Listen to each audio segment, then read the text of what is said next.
What is up, guys? In this video today, it's going to be on if you should be cutting or bulking just depending on where you are right now. So I want to emphasize that picking one thing and just having that crystal clear plan and vision of where you need to go is by far the most important thing you can do, because you can do everything right. You can do the training right, the nutrition right, the recovery, do everything that you need to in terms of the execution. But if you don't know where you go, you don't know that crystal clear plan, then you're just going to go back and forth, and then you're not going to get anywhere from that. So it's really important to know if you should be cutting, if you should be bulking, just depending on really one or two different things that I'm going to go into in the video. But truly just know that this is important to get right to set yourself up for that long-term growth. So let's dive into this.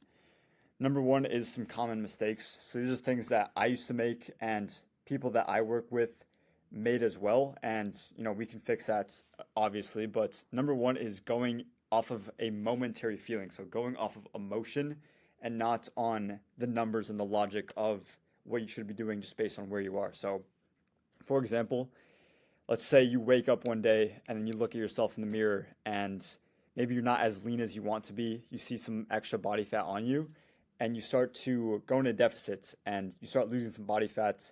Maybe some water weight comes off and you feel a little bit leaner, but then you feel like kind of scrawny, kind of skinny, and you want to gain some weight like a week into your deficit, right?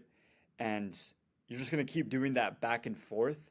And, tying into this part as well, is just like not committing and just going off of that emotion, just going back and forth with your plan. And I can guarantee you, you will not make progress that way. Like, we go to the gym to make progress, to actually move the needle forward. And if you're just always going back and forth with what you want to do, it's pretty impossible to actually make that, growth for yourself. So try to think long term, focus on one thing, and then just work towards that until you get that result. And then you can move on to the actual next step, which is just based on where you are, which we'll get into as well. But this truly is the difference between setting yourself up for success or just wasting time and being frustrated with not making any progress and not going anywhere. So it's really important to get this right. So the facts of this is, number one, your current body fat percentage will tell you everything you need to know. It sounds kind of obvious, but the reason for this is, body fat percentage is pretty much directly linked to insulin sensitivity. And what insulin sensitivity will do, it's going to direct more calories towards muscle growth instead of your fat storage. So before you even think of bulking and trying to get into a gaining phase, you first want to maximize insulin sensitivity. It's going to be the whole game, because especially when you're in that surplus, you want to take advantage of the nutrient partitioning where the calories are going with the insulin sensitivity so you can gain as much muscle as possible with the least amount of fat. So if you're trying to gain but you're not at a lean state, you're not going to be as insulin sensitive. It's not going to be the most productive bulk for you. So in most cases, well, let's get into this. In most cases, unless you're already at 8 to 12% body fat, then you should be cutting down to this. So the rule here is to get lean first, and then you can maximize your insulin sensitivity to go into a lean bulk, because all a lean bulk is at the end of the day is just nutrient partitioning to muscle instead of fat. And how you do that is through the insulin sensitivity. It's gonna be the highest leverage thing that you can do for yourself. So based on where you are, this is what you should do. So like I said, 8 to 12 is going to be that sweet spot for pretty much most people. So you have two options here. Either you can do your lean bulk here, or you could keep going. Like, you could even maximize this a little more and just get absolutely shredded. It just depends on your specific goal and where you want to move from here. This is pretty flexible on what you can do, but really the main goal is to get at this point. And I drew this little graph right here as well. So based on your body fats, this is your insulin sensitivity, and that matches the nutrient partitioning that you have as well. So if you're at 13 to 20, I would do a cut or slash a recomp to that sub 12% body fat. And the difference here is just the timing of your insulin spikes, actually knowing how to properly structure your nutrition based around your training and have that specific training as well. Like, a lot more high intensity, not too much time in the gym, but you're also really structured and really dialed in with the nutrition, having that structure in place and not just like eating at random times, not just hitting calories, because you can do a cut and you can be in a deficit, but it's not going to be optimized for keeping as much muscle and even gaining muscle at the same time. Like, do not let anyone tell you that you cannot gain muscle in a deficit, because you definitely can, just based on the timing of your nutrition, which is the most important thing. And if you're over 20% body fat, then you can get away with a slightly more aggressive cut. I wouldn't do like very aggressive. It just depends on how far the spectrum you are here, because you can just get away with more of a deficit here just to lose more body fat and make this a little bit easier for yourself. You don't have to be dieting for so long. And then the main goal is just to get to this 8 to 12%, that sweet spot that I always say. And then the skinny fat situation. This is, if you're in a skinny fat spot, this is probably the biggest question that you have right now, is if you should be cutting or if you should be bulking.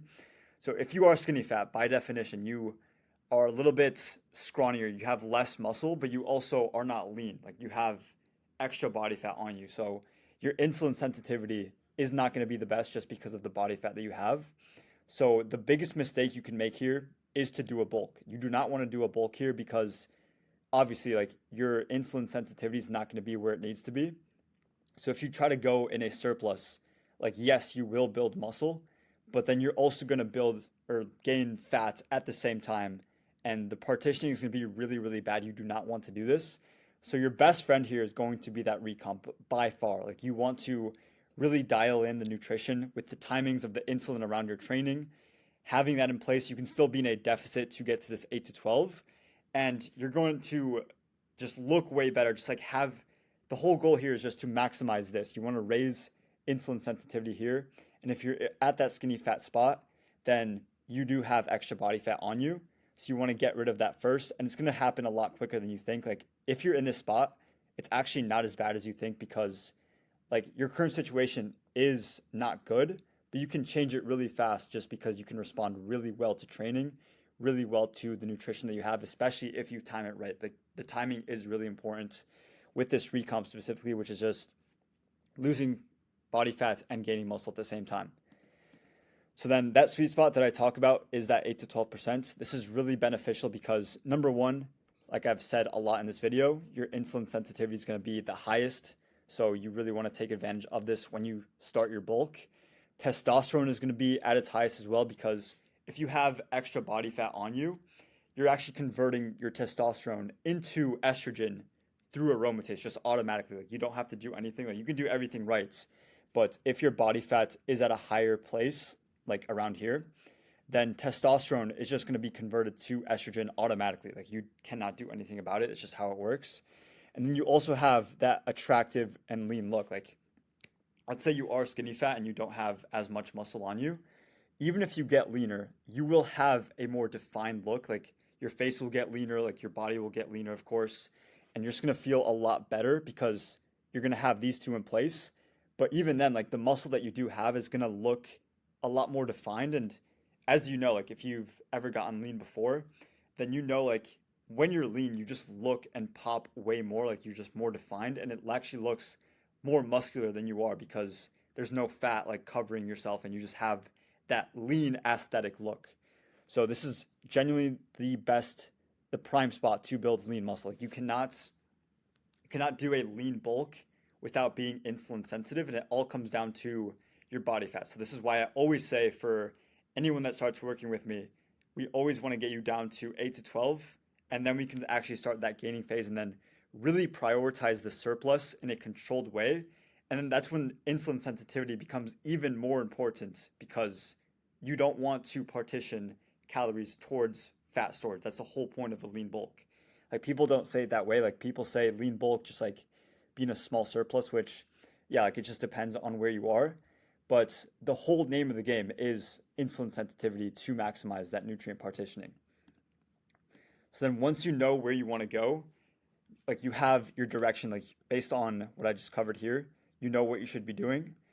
You want to pick your direction and goal, and then be logical, not emotional. Like I said in the beginning, don't go by day feelings. You actually want to just stick to a plan and then have a clear actual like step-by-step system to execute on this. Like, you can know where you want to go. Like, that's the main point of this video.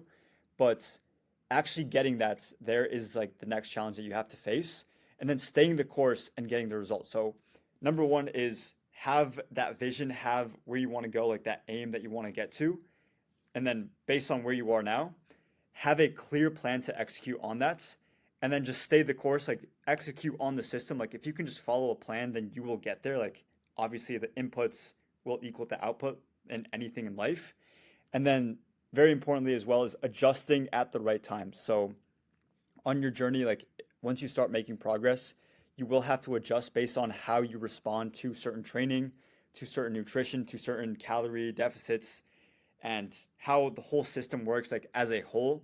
I don't like to look at things as just one thing with a calorie deficit and then training. Like there's so many variables to fitness that you can play around with. It's kind of like a science experiment. Like there's certain variables that we can control to get the best outputs from what we're doing.